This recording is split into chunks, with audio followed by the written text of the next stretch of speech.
Assalamualaikum viewers. Today our class topic is inserting shapes or working with shapes in Microsoft Word. अगर आप shapes को इस्तेमाल करते हुए बिल्कुल न्यू हैं तो आप लोगों को ये जानना ज़रूरी है कि किसी भी डॉक्यूमेंट में शेप को इंसर्ट करने के लिए आप इंसर्ट वाले टैब में जाएंगे। इंसर्ट टैब में आकर यहाँ शेप्स का ऑप्शन है, इस फिल्टर पर आप क्लिक करें। शेप पर क्लिक करते ही सामने आपके बहुत सारे शेप आ जाते हैं। इनमें से कोई सा भी शेप आप इस्तेमाल करना चाहें कर सकते हैं। मैं फ़िलहाल के लिए यहाँ पर सर्कल ले लेता हूँ और इसे माउस से क्लिक से सिंपली ड्रॉ कर लेता हूँ। तो कोई भी शेप जो आप अपने डॉक्यूमेंट में इंसर्ट करेंगे तो आपके सामने ड्राइंग टूल के नाम से एक न्यू टैब आ जाता है, फॉर्मेट टैब। फॉर्मेट टैब के अंदर हर वो ऑप्शन है जो आपके शेप को कस्टमाइज़ करने में काम आता है, ये स्टाइलाइज़ करने के काम आता है। स्टाइलाइज़ और कस्टमाइज़ से मुराद ये है कि शेप का कलर क्या होना चाहिए, शेप पे बॉर्डर का स्टाइल क्या होना चाहिए, शेप का बिहेवियर क्या होना चाहिए, या शेप के अंदर लिखे गए टेक्स्ट का कलर क्या होना चाहिए। ये सारी कस्टमाइजेशन आपको फॉर्मेट वाले टैब में मिलेगी यहाँ पर। तो चलिए स्टार्ट करते हैं इस शेप की फॉर्मेटिंग। और यहाँ पे सबसे पहले जो हमारे पास ऑप्शन है वो शेप स्टाइल का है। शेप स्टाइल के अंदर आप यहाँ से कलर चेंज कर सकते हैं simply by clicking on the colour. देखिए मैंने ब्लैक कलर पे क्लिक किया तो यहाँ पे शेप का कलर हमारा ब्लैक हो चुका है।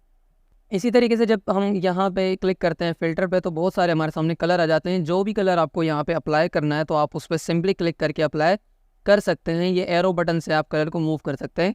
मैंने फ़िलहाल के लिए यहाँ पे ब्लैक कलर यहाँ अप्लाई कर लिया है अपने शेप पर। उसके साथ हमारे पास 3 ऑप्शन होते हैं, shape fill, shape outline and shape effect का। शेप फिल से क्या मुराद है कि शेप के अंदर जो कलर भरा हुआ होगा, फिल होगा, वो कौन सा होगा वो आप यहाँ से चेंज कर सकते हैं। अगर कोई भी ग्रीन रखना चाहें आप या कोई ब्लू वगैरह रखना चाहें तो यहाँ से ये शेप फिल चेंज हो सकता है। मैं यहाँ ब्लैक रख लेता हूँ। इसके साथ ऑप्शन है शेप फिल में, अगर आप कोई पिक्चर रखना चाहते हैं, शेप के अंदर पिक्चर आ जाए तो फिल में यहाँ आप कलर्स को छोड़ के नीचे आकर यहाँ पिक्चर पर क्लिक करें।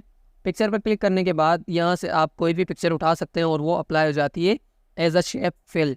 मैं यहाँ पे कंट्रोल Z करके इसे अंडू कर लेता हूँ शेप फिल को। शेप फिल को देखने के बाद हम यहाँ पे आउटलाइन पर आ जाते हैं, शेप आउटलाइन। आउटलाइन से मुराद शेप की बाउंड्री। यहाँ पे मैं रेड रख लेता हूँ कि आप हल्का सा यहाँ पे महसूस कर सकते हैं कि रेड कलर की बाउंड्री शेप में आ गई है। मैं जूम कर लूँ तो आपको ज़्यादा नज़र आएगा। यहाँ पर देखिए रेड कलर की यहाँ शेप पर आउटलाइन लगी हुई है। उसके अलावा शेप की आउटलाइन का वेट अगर आप बढ़ाना चाहते हैं कि दूर से भी नज़र आए कि यहाँ पे इसमें कोई बाउंड्री या आउटलाइन लगी हुई है तो आप आउटलाइन के ऑप्शन में जाके यहाँ वेट पे क्लिक करके इसके पॉइंट्स बढ़ा सकते हैं। अभी 1 पॉइंट है यहाँ पर, ये आप इसे 4 पॉइंट या 6 पॉइंट करेंगे तो बिल्कुल वाज़े तौर पर ये नज़र आता है कि यहाँ पर कोई बाउंड्री लगी हुई है। चलते हैं हम अगले ऑप्शन पर। हमारे पास अगले ऑप्शन में है ऐड टेक्स्ट, कि किसी भी शेप में हम टेक्स्ट को ऐड कैसे कर सकते हैं।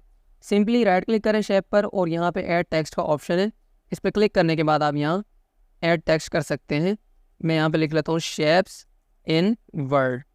शेप्स इन वर्ड लिखने के बाद आप इसे फॉर्मेटिंग टेक्स्ट की कर सकते हैं, जैसे हम पहले करते थे। होम टैब से सिलेक्ट करके टेक्स्ट, होम में जाकर ग्रो फॉन्ट का बटन से ग्रो होगा फॉन्ट, और श्रिंक से श्रिंक होता है, और राइटिंग स्टाइल वगैरह चेंज यहीं से होते हैं, इसकी फॉर्मेटिंग सारी। अगला हमारे पास ऑप्शन है कि अगर आपने एक शेप चूज़ कर लिया है, यानी उसका कलर और बाउंड्री का कलर वगैरह चूज़ कर लिया है, आपको अब यहीं पे इन्हीं कलर में दूसरा शेप चाहिए तो फॉर्मेट में आकर आप यहाँ पे एडिट शेप पर क्लिक करेंगे। एडिट शेप पर क्लिक करते ही यहाँ पे चेंज शेप के ऑप्शंस हैं। यहाँ देखिए मैंने ये रेक्टेंगल रख लिया तो उसी कलर उसी बाउंड्री में ये रेक्टेंगल हो जाता है। एडिट शेप, चेंज शेप, और यहाँ मैं कोई हार्ट वाला रख लेता हूँ। ये हार्ट शेप में तब्दील हो चुका है तो मैं इसे कोई बॉक्स वाला 3D बॉक्स सेलेक्ट कर लेता हूँ। हमने यहाँ पे 3D बॉक्स सेलेक्ट कर लिया है। शेप्स इन वर्ड यहाँ पे लिखा हुआ आ रहा है। अगले हमारे पास जो ऑप्शन है वो वर्ड स्टाइल के ऑप्शन है, वर्ड आर्ट के। मिसाल के तौर पे जो इसके अंदर वर्ड्स लिखे हुए हैं, इसका स्टाइल चेंज करने के लिए आप शेप को सिलेक्ट करते हैं। ये रहे वर्ड आर्ट के स्टाइल फॉर्मेट टैब के अंदर। यहाँ से कोई सा भी स्टाइल जब आप सिलेक्ट करते हैं, मैंने येलो वाले किया तो टेक्स्ट पर वो स्टाइल अप्लाई हो जाता है। यहाँ पे मैंने रेड वाला कर दिया तो ये रेड वाला स्टाइल अप्लाई हो गया। शेप को सिलेक्ट करते हुए मैं यहाँ पे ऑरेंज वाला स्टाइल यहाँ रख लेता हूँ तो मैंने ऑरेंज वाला रख लिया। उसके बाद हमारे पास ऑप्शन आते हैं कि इसी वर्ड आर्ट स्टाइल को अगर आप कस्टमाइज़ करना चाहते हैं, यानी शेप फिल अपनी मर्ज़ी का रखना चाहते हैं, तो यहाँ से आप कलर चेंज कर सकते हैं। या शेप की आउटलाइन यहाँ से चेंज कर सकते हैं। एक इम्पॉर्टेंट ऑप्शन है शेप के इफ़ेक्ट्स में शेप की ट्रांसफॉर्मेशन। वो कैसे होती है, आप फॉर्मेट टैब के अंदर शेप इफेक्ट में जाकर लास्ट में ट्रांसफॉर्म के ऑप्शन पर क्लिक करते हैं तो यहाँ पे बहुत सारी ट्रांसफॉर्मेशंस हैं। टेक्स्ट को आप रैप कर सकते हैं सर्किल में, ये इसे रिंग शेप कहा जाता है, रिंग इनसाइड या रिंग आउटसाइड भी आप कर सकते हैं। इसी तरीके से ये आपका एक फ्लैग के स्टाइल में वेव्स बनी हुई है एक झंडे की तरह, इसे भी आप सेलेक्ट कर सकते हैं। ये सारे टेक्स्ट की फॉर्मेशन है। यहाँ पे आके मैं फॉलो पैथ में ये सिलेक्ट कर लेता हूँ, जैसे एज अ टाइटल होता है और इसके बाद वर्ड आर्ट का हम स्टाइल यहाँ पे ब्लू रख लेते हैं। तो यहाँ हमने अप्लाई कर लिया है। हम इसे दोबारा से टेक्स्ट को अप्लाई कर लेते हैं। एक ट्रांसफॉर्मेशन, टाइटल वाली ट्रांसफॉर्मेशन हमने यहाँ पे अप्लाई कर ली है। टाइटल वाली ट्रांसफॉर्मेशन अप्लाई करने के बाद दूसरा है टेक्स्ट के डायरेक्शन। मैं यहाँ पे अंडू कर लेता हूँ इसे। टेक्स्ट के डायरेक्शन में क्या होता है कि आपका टेक्स्ट किस तरफ रोटेट होना चाहिए, ये रोटेशन के लिए इस्तेमाल होता है। यहाँ देखें रोटेट 90 डिग्री, इसी तरीके से यहाँ 270 डिग्री आप रोटेट कर सकते हैं अपने टेक्स्ट को। मैं डायरेक्शन दोबारा से हॉरिजॉन्टल कर लेता हूँ जो कि नॉर्मल होती है। इसके बाद का जो ऑप्शन है वो है अलाइन टेक्स्ट, यानी शेप के अंदर आपका टेक्स्ट 3 जगह पर अलाइन हो सकता है, या तो टॉप पर या मिडिल पर, अभी ये मिडिल पर है, या बॉटम पर। चलिए हम इसको अलाइन करके देखते हैं। Align text at the top, तो ये टॉप पर आ जाता है आपका शेप में text. Align text at the bottom, फिर ये बॉटम में आ जाता है, और मिडिल में ये मिडिल में आ जाता है। बात करते हैं इसकी पोजीशंस की। There are 9 positions of shapes in a page MS Word. तो किसी शेप में 9 पोजीशंस होती हैं, यानी कि पेज के टॉप में आप लेफ़्ट में रखें या राइट में या सेंटर में। इसी तरीके से bottom left right centre and centre left right centre में। यहाँ पर क्लिक करें पोजीशन पे तो आपको ये 9 पोजीशन नज़र आती हैं। देखें किस तरीके से आप यहाँ से कोई भी पोजीशन अप्लाई कर सकते हैं। 9 किस्म की पोजीशंस होती हैं। अब बात करते हैं कि आप अगर ऐसे डॉक्यूमेंट के साथ वर्क कर रहे हैं जिसके अंदर एक ही जगह पर टेक्स्ट भी है और शेप्स भी हैं, तो आप उसमें कैसे काम करेंगे। हम यहाँ पे अपने शेप को कट कर लेते हैं। यहाँ से राइट क्लिक कट, ऐसी जगह ले जाते हैं जहाँ पर कुछ टेक्स्ट है। यहाँ काफ़ी सारा टेक्स्ट लिखा हुआ है, हम यहाँ अपने कर्सर रखेंगे और इसके बाद यहाँ पेस्ट कर लेंगे अपने शेप को। तो जैसे मैं यहाँ पे पेस्ट करता हूँ, आप देखते हैं तो टेक्स्ट का शेप का जो बिहेवियर है वो क्या है कि टेक्स्ट इसके अराउंड जा रहा है as a square shape. Text इसके इर्द गिर्द जो जा रहा है, इसका जो बिहेवियर है स्क्वायर शेप में जा रहा है। फॉर्मेट में हम जाएंगे, यहाँ रैप टेक्स्ट का एक ऑप्शन है जिसमें ये सारी कस्टमाइजेशन आप कर सकते हैं। इसमें जो पहला ऑप्शन है इन लाइन विथ टेक्स्ट, इस पर क्लिक करने पे क्या होता है कि आपका शेप लाइन के अंदर होता है एज अ टेक्स्ट, यानी कि आप लाइन में कुछ भी लिखेंगे तो वो लाइन के साथ चलता है।